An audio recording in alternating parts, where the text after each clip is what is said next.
YouTube, you already know. Big Lou tapping back in with what it do with Big Lou NFZR2. Baby. Bye. So check it out, man. It's gonna be a quick video. Uh, as you can tell from the thumbnail, this is none other than J.D. Vance, right? Presidential nominee. Well, actually, nominee. Vice presidential pick for a hopeful second Donald Trump term, right? Um, a lot of stuff's coming out about this dude, man. It's just weird, right? Weird. I'm gonna keep it real all the way live, not holding back anything. The Republican Party that we know today, aka MAGA, right? Are some weird mofos, straight up. They're straight weird. They're racist motherfuckers, right? Straight up. Excuse my language, but you know what? It is what it is, right? This dude is a coward. I've already come out and I've had him in my coward series of politicians. I think he was video 3, where he comes out saying about January 6th that he highly doubts that day was the scariest day for some people that in Congress, right? Which I gotta definitely say, he's just full of shit, trying to act like he's some tough, brave ass motherfucker that he wasn't even there. I initially thought he was there, but no, he hasn't even been a senator for not even like 18 months, less than 2 years. I believe less than 2 years. And when the question was asked to him about being a potential vice president pick by Donald Trump, and they, let him know about what happened with Mike Pence that day, he straight up downplayed it like it was no big deal. It was just a walk in the park. Like, did he not remember? Did he not know or even remember that Mike Pence was there with his wife and I believe his daughter? And they were talking about hang Mike Pence, and they actually had a noose and a I can't think of the word, what they call that, the gallows. They had the gallows made up, right? And they're talking about hang Mike Pence and his wife and daughters with them. You don't think they got freaked out by that? Not to mention you got cowards like Josh Hawley's over there pumping his fist to the crowd, but then later on video he's running. You know what I'm saying? So that's the type of hypocritical coward shit I'm talking about from this party, right? They all think they're tough. Trump gets all this he gets all this exposure and all this, oh, he's so brave. But what was he supposed to do after he got shot at? What was he supposed to do? Roll up on the floor and the ball up on the floor in a fetal position and not move? I mean, come on. You know what I'm saying? And for him to say he wasn't scared after the bullet, come on, man. Miss me with that shit. You're out in the open where somebody's taking shots at you. You have no protection. You're not scared at all. You weren't scared about what was going on. That's a crock of shit too, right? But anyway, J.D. Vance, I'm not going to get into all the weird shit that have been exposing about this dude. I'm just going to speak about, his wife is of Indian descent, right? His family are Hindu. They speak Hindi. They're Hindu religion, right? They've came out bashing her big time because she's brown. She's not a white woman, right? Which is freaking sick, right? Just imagine, you think that his wife couldn't see the writing on the wall going into an RNC convention in front of all them thousands of people? She had guts to walk through there knowing how they're talking about immigration. Her parents are immigrants, right? She's first generation. And then they're bashing him because two of his kids got Hindi names. I don't know if you should say Hindu names or Hindi names. One of his son's named Vivek, like Vivek Vasami, however you say his name. So the Nick Fuentes, whose last name is Fuentes, so we already know he's going to say he's Spanish, right? Because Spanish is European, Spanish is white. I'm not saying that he's not Spanish, but what I'm saying is that that's always an easy way for people that have a Latino blood in them, as far as like a Latin American country. It's easy for them to always say, no, I'm Spanish, because Spanish is white. So they'll go that route. Now, I'm not saying he's not. I'm just saying I've seen a lot of people over my years, and I've heard of stories of generations before me where they were straight Mexican or straight something else, Latin descent, and they would say they're Spanish, right? Okay, I've seen that many times, okay? Not to mention heard about it from people from older generation. So Nick Fuentes is over there bashing her too, that she's not Christian. How do we know she's not Christian now? Maybe she is Christian now. Nonetheless, it's her business. It's her her prerogative. She's Hindi, right? She was raised Hindi, therefore she's going to be Hindi. It's not anybody's fault what they're born, what parents they're born to, right? And if their parents are Muslim or Hindi or Buddhist or Native American, they believe a certain way, that's their business. They got the right to practice any religion and be who they want to be, especially in the United States of America, right? But you got these people that want to taint the beliefs, not to taint the beliefs, but taint the Constitution and what the Constitution states is right and what's not right, right? You're not supposed to be discriminating against anybody because of their sex, their sexual preference, their religion, their ethnicity, any of that. But yet we see it left and right coming from the right, right? It just shows how where they're at still in 2024, and because the fact that you got somebody on the top, the Carnival Clown himself, Sleepy Don at the top, Don Snorleone, right? Smelly Don, Diaper Don, Donnie Girl, Donnie the Drama Queen, whatever you want to call that jive ass turkey, right? That real life piece of crap. That's what I call him, right? Because of his ideology and what he believes, it just opened up that door for everybody else that had those type of thoughts and ideologies that didn't normally feel comfortable speaking out against things. Now they have the past 8-9 years, right? And so that's what we're seeing here. But I'm going to say this, and I'm going to say it again, and I have said it many times over, that when it comes to an individual like Ted Cruz or Mitch McConnell or Lindsey Graham or Marco Rubio, right? And definitely J.D. Vance now, these people are not going to, if they're not going to step up and defend for their own families, they definitely ain't going to step up and defend any Americans, right? It don't matter if they're one of their constituents, they belong to their state or their country, because these guys are running for the top two positions in the country, right? So, like I said, they're going after his wife now, that she's Indian, she's too dark, she's brown, the kids got Hindu names. You know, if he got mixed kids, he's not going to stand up for white people. Blah, blah, blah, nonsense after nonsense after nonsense. So this dude, it's more important for this dude to become the vice president of the United States at 39 years old, knowing damn well that he's hoping that something does happen to Donald Trump if they do get elected, so he can slide into that position as the commander-in-chief, right? Now, they want to compare experience. Kamala Harris blows these two dodo birds out the water, right? Just because Trump was president one term, he definitely wasn't qualified. This is somebody that don't even read the presidential briefings every day. You can't even get them to read things. People's already came out that were part of the DHS, right? Department of Homeland Security, right? Where they had to simplify briefings on paper to get this guy to even look at it and read it, because he doesn't have the attention span to read something that's very important as the president of the United States, because he thinks that he knows more than the generals, he knows more than the admirals, he knows more than the scientists, he knows more than anybody, and how dare them try to come to Donald Trump, the monarch himself, with anything, trying to get him to change his mind or learn more about something else, because he already knows the answers to everything, right? Remember, it gets warmer in April, COVID will just go away. Remember he said that? This dude's a clown, man. It's a clown, and it's a damn shame how some of these people that say they're not racist, say they're not this, say they're not that, will overlook all that because he's supposedly for them. Which he's not. It's clear that he's only out for himself on all levels, and the facts are there to prove it, right? That's the thing when you start talking to some of these people. Don't come with, oh, these people are all full of shit on this person, that person, and this and that and that and this, when you don't come with no facts. Facts. Feelings don't trump facts. No pun intended. Definitely not, right?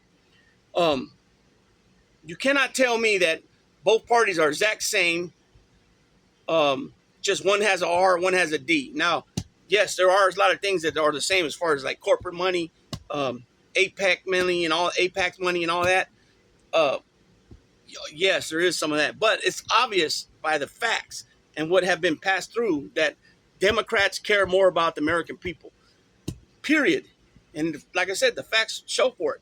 They're not out there saying that we're only going to do things and pass bills infrastructure wise and chips and science wise and build back better wise uh, uh, and the PACT Act wise and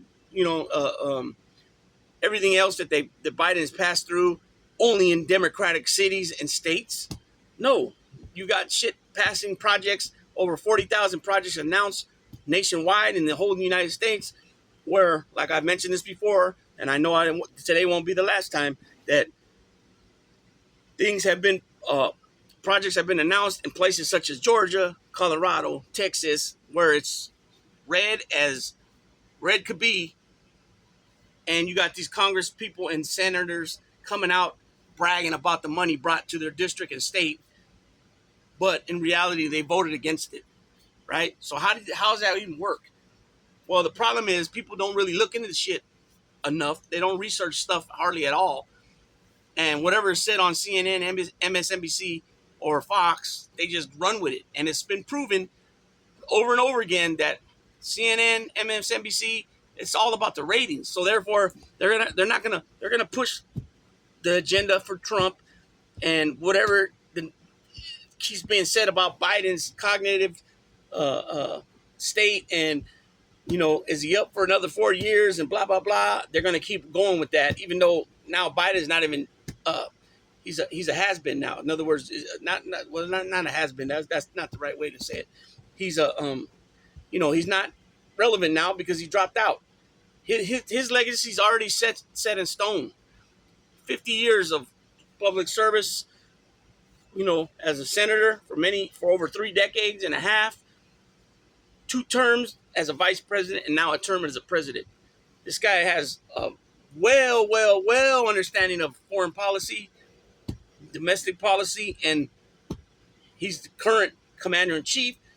He's the winner of the last election, 2020, and his policies shown that he is not just for Democrats. He's not just for Republicans. He's not just for independents. He is for the entire United States of America with these policies. He brought us out of a once-in-a-lifetime pandemic, right, where it was like a ghost town.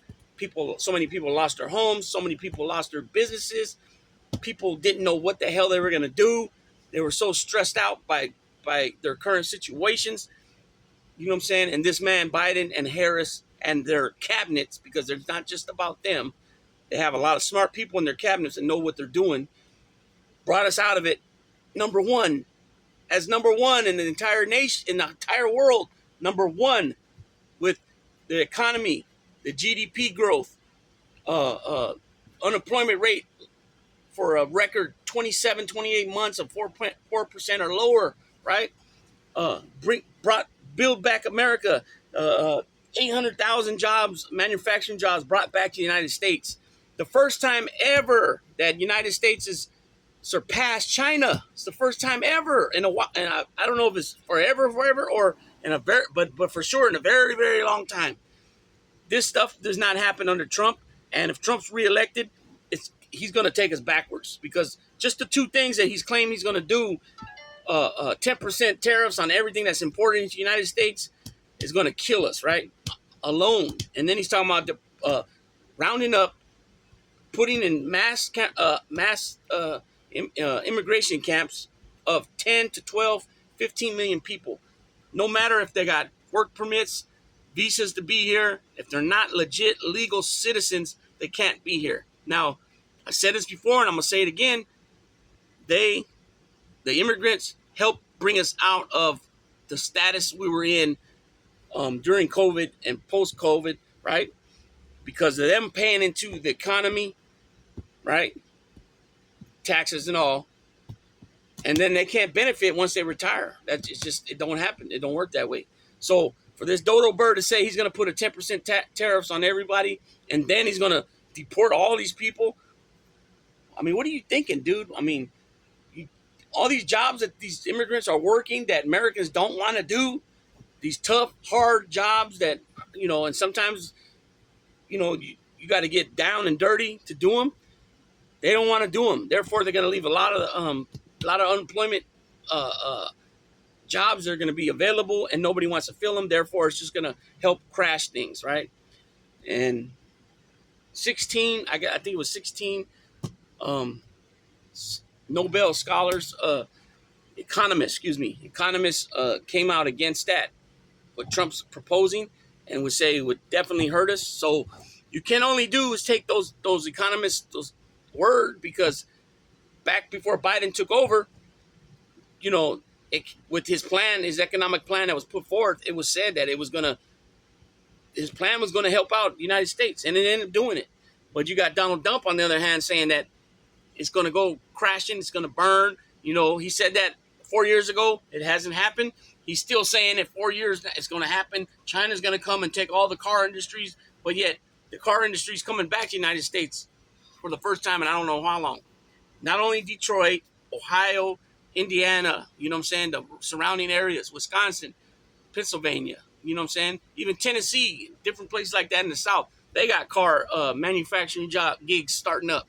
Volkswagen, different ones. So this video was supposed to be about JD Vance, but it still goes down the line with JD Vance because he's just utterly a moron, right? And that fits perfectly with Donald Trump because he's utterly a moron.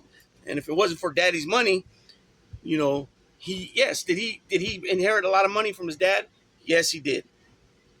Was he able to turn some of that money around and make more money? Yeah, he did. But for the most part, year after year, it's been documented with his IRS and all that tax stuff that he is a big loser.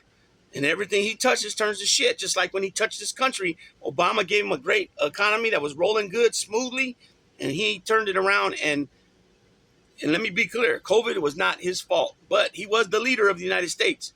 What he said goes, and what he said went and sent us crashing down. And 16% unemployment was, I believe, at that time. We were not looking good. It was a ghost town. Very shitty leadership this guy has, right? It's been proven that he cannot do nothing on his own. From his own endeavors, business-wise, like I said, anything. The steaks, the college, who goes bankrupt off of motherfucking casino? Great Scots, Batman. You know what I'm saying? So everything he tried to do business-wise, he jacked it up, right? until because he did and does still to this day have a very well-known name that attracts a business, right? And so what they ended up doing was he ended up renting out his name to put his name on businesses as the owner of, as far as golf courses and hotels and things of that nature.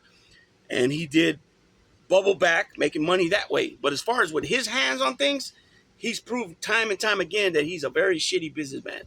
I mean, who loses $900 million in a year at the same time you're owning a casino? This guy proved that he doesn't know how to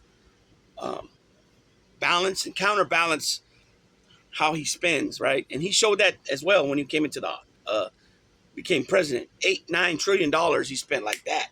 You know what I'm saying? And yeah, some of it went to the military, but you just don't do it like that. You know what I'm saying? Where, and I don't remember exactly the numbers, but I know it was something like he brought the deficit. He spent $8-9 trillion, and you can go back years and years of different administrations that combined didn't even spend that much money. You know what I'm saying? He had no answer on how to counter the deficit. How to bring the debt down. Biden has spent some money, but a lot of it was needed. It's that old saying: in order to make money, you got to spend money. You know what I'm saying?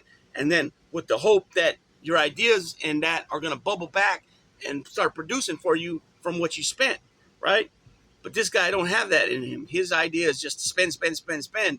And he was spending money that they didn't have, right? Now, we print money, so you can't really say, too much to that. But at some point, you need to figure out how, with your cabinet members, how you're gonna,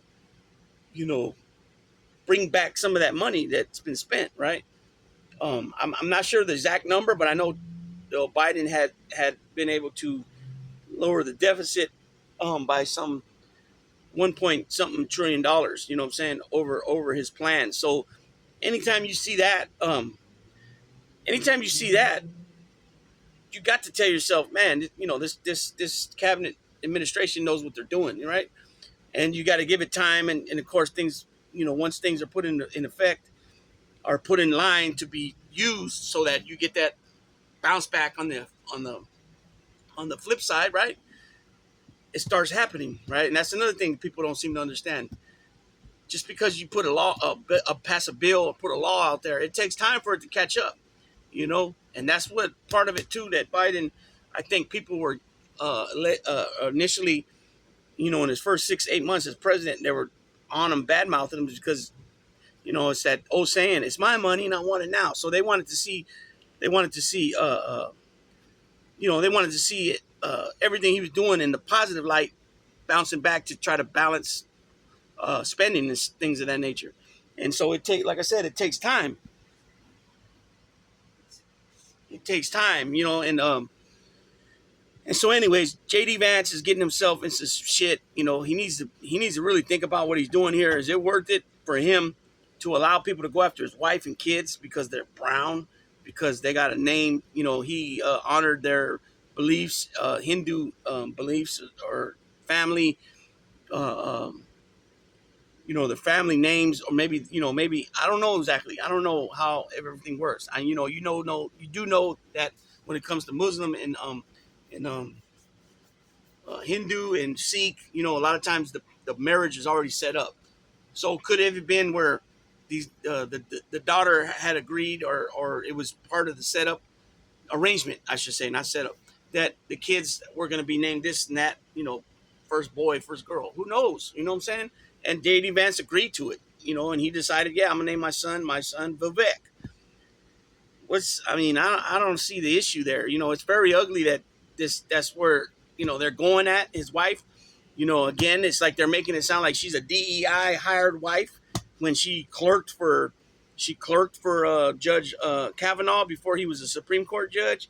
She also clerked for John Roberts, Chief Justice Roberts. So this is a very educated woman, right? This shit's funny when they keep talking about all this DEI shit. Like, if the people are not just like, they're just straight bums off the street that have no skills and no qualifications and no type of nothing, and they're just given jobs because they're brown or they're a woman or they're gay or they're trans or they're they have some mental health issues, depending, because I think all that's included in the DEI, right? And the whole thing too about that is disgusting when you're talking about people like that, in that sense, that they're underqualified. They're not what it seems, not what it's cracked up to be. Like, they're just like, they're nothing but, like, they're not even Americans. You know what I'm saying? Like I said, and I'll say it again, just because somebody's homosexual or transgender and you don't agree with their lifestyle, that's really none of your freaking business, right? And if you want to bring religion into it, again, that's none of your fucking business, right? That's between their personal relationship with them and God, right? And I'm going to say it like this, only in the general sense, that it's their business and their personal relationship with God and them. And if God can break through them from being homosexual, then that's their business. Now, with me, it's none of my business, right? I'm only saying that in the general sense of breaking them through to make them a heterosexual person. That's all I mean by that. Please don't get it twisted. Like I'm saying that, well, God will deal with it. And yeah, God will deal with it. If that's what happens, right? If you believe in that, right? In the higher power of Jesus Christ and God, right? But these people that always want to say, well, don't put this on me, don't force this on me, and don't force that on me.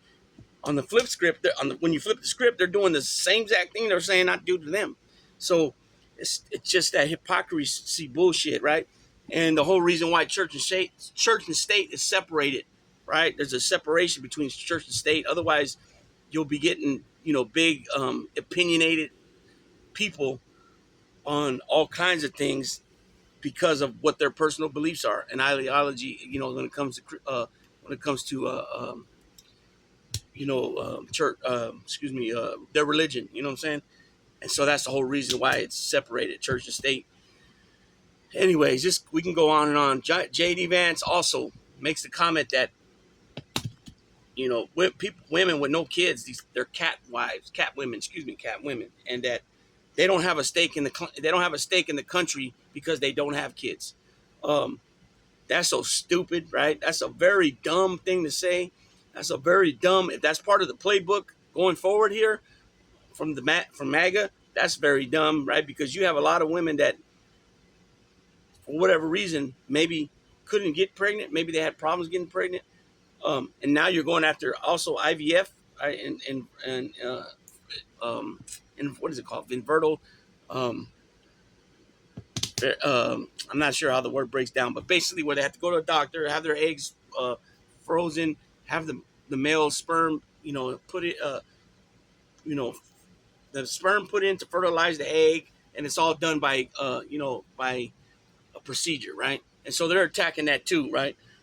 So some women had to go that route, and it worked. Some states are not allowing it now, so now women don't even know what to do. There's other women that decided, hey, I don't want to just have kids right away. I want to be set in my career first and be sitting nice where when a baby does come, I'm in the perfect position to take care and take care for the baby and be able to not produce for the baby, but what's the word I'm looking for? Basically take care of your kid, right? Clothe it, feed the baby, clothe the baby, everything that comes with being a parent, a responsible parent. You know what I'm saying? And some people don't feel comfortable just out of high school or during college or straight out of college before they get their career going, having babies, right? And it makes a lot of sense, and that's for that thinking that way. But what ends up happening is sometimes they don't find the right person that they want to share that with and end up having kids with. Other times, like I said, maybe their partner has issues with their reproductive, self. You know what I'm saying? It doesn't. It's not always the woman that has a problem with reproducing, right? Reproduction, right? Um, it could be their spouse, like I just said. Then maybe by the time they did find the right one, maybe they felt they were too old to have a kid. Things have changed now though with ages, because now the age 40 is now the new 50, and 50 is the new 60, and there on and there, so on and so forth. So to say things like that is very inconsiderate, very disgusting, very insensitive. I don't know if I said that word already, because you don't know each and everyone's personal uh, business, personal issues, what they've been up against, what they went through. You don't know, right? You don't know anything about them, but you're automatically categorizing everybody, right? No, they could be a step parent, right? They can have a child that got killed or died somehow, tragically, whatever could have happened, where they've never been able to have another baby since then, which is not by choice. I know of some, well, I don't know them personally, but I know some of their family members where they've lost a kid or two from violence, gun violence, and then maybe another one from an accident, car accident, and then maybe another one from getting sick. And now they're at, 60 years old, 70 years old, and they have no kids because they lost all their kids due to dying, right? And so what? They don't have no stake. You could be a step parent, you could be a godparent, you could be, there's so many different scenarios. Most people have nephews and nieces. You can't have, done your thing in your career wise, never finding the right person to have a kid with. But for your nephews and nieces, you go all out. That's not possible. So your nephews and nieces they're not enough to consider having a stake in the world. It's so ignorant what some of these people say. You know, uh, they're definitely going to lose a lot of potential swing voters, undecided voters, even some voters that were initially with them, but after hearing some of this rhetoric, they just said, "Nah, I'm done. I can't do it." You know what I'm saying? Um,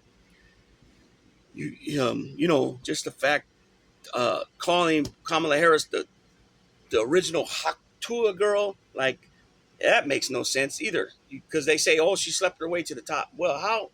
Okay, that might be possible. I mean, or maybe true. Not saying I'm saying in a general sense, not about Kamala Harris, but that might be generally true if you're at a company where you're just given promotions, right? But you're talking about a lady that won elections for the district attorney of Alameda.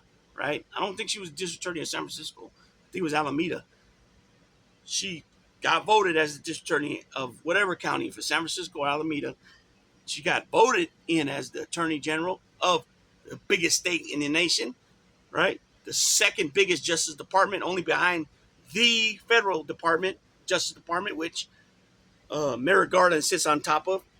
She got voted in as the U.S. United States Senator of California. Again, the biggest state in California. She was junior senator to Dianne Feinstein.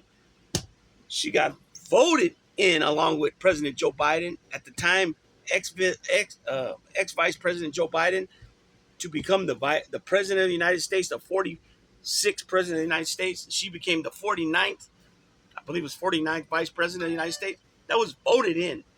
And it don't make sense. Okay, if people, because they say she's not that popular, blah, blah, blah. She must have been popular enough to, once Biden announced that, to still get that ticket over the line for victory, right? Because if it would have been, they just didn't like her, I think it would have hurt Biden with some votes. Now, it might have did, but they still got the popular vote by over 7 million votes over Donald Trump and Mike Pence, right? So to say that she hot toured herself up to the top is a bunch of bullshit. It's a crock of shit narrative, but it adds up perfectly with the Agenda 47 and the Project 2025, right? Because they're highly against DEI, and DEI is such a small number. It's just like with them going after transgender people playing sports in the opposite, with the opposite gender. That is so small, right? It's so small for it to be called a household a kitchen table topic. It's so small. DEI is a very small number of it's a very small number.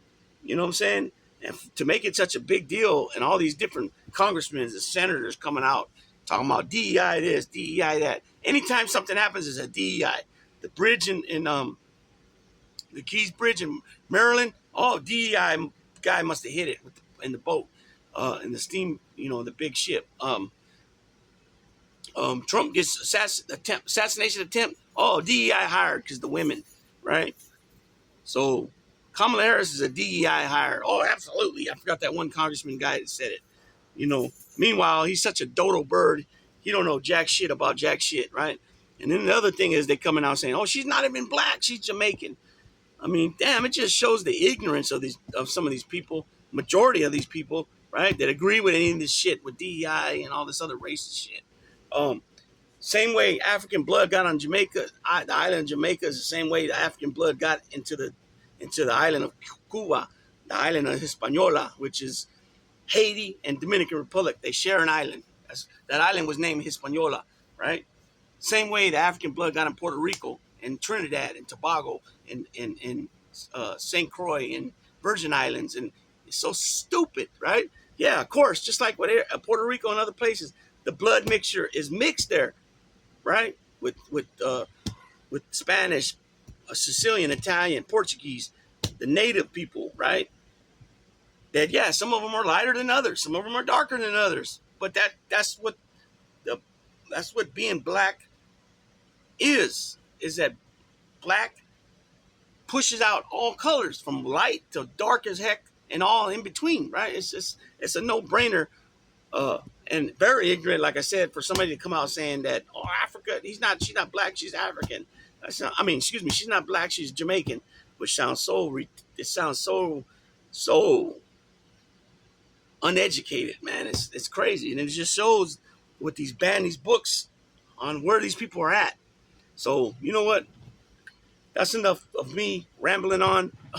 You know what I'm saying? But it's just so hard especially for me, to say, come out with a topic about something and not touch these other points, because it's so rampant, it's so ignorant, like I just said, that these people that just take whatever the Donald Trump MAGA side says as gospel, when 9 times out of 10, I would even argue, probably 0.9, I would even say 9.8 times out of 10, the carnival clown is lying. You know what I'm saying? Because that's what he does best. He lies. you know, and so it is what it is. So I'm gonna go ahead and stop this video. I only really wanted to go 8-10 minutes on this on this video, but 35 minutes into it, and here it is. So hopefully people watch it. I don't know how much. I have to go back and check because, like I said this a while back. Um, I wanted to try to keep the videos between 8 minutes and 12 minutes because you get more, more people that watch will watch, and when you go on more than, 15, 20, 25 minutes, 30 minutes, people's attention starts to get uh, weary, you know what I'm saying? And they're easily to drift off into something else, which is kind of normal. But I mean, unless you're hitting topics that people want to hear and they agree, or sometimes people don't agree, and that engages them to continue to watch so they can make some comments. You know what I'm saying? So people don't like to hear the truth. The truth hurts, right? And again, remember, feelings don't trump facts. No pun intended. Um, so if you want to talk shit and come at people with your side of things, come with the facts, and it's that simple. And with that being said, Big Lou tapping out, baby.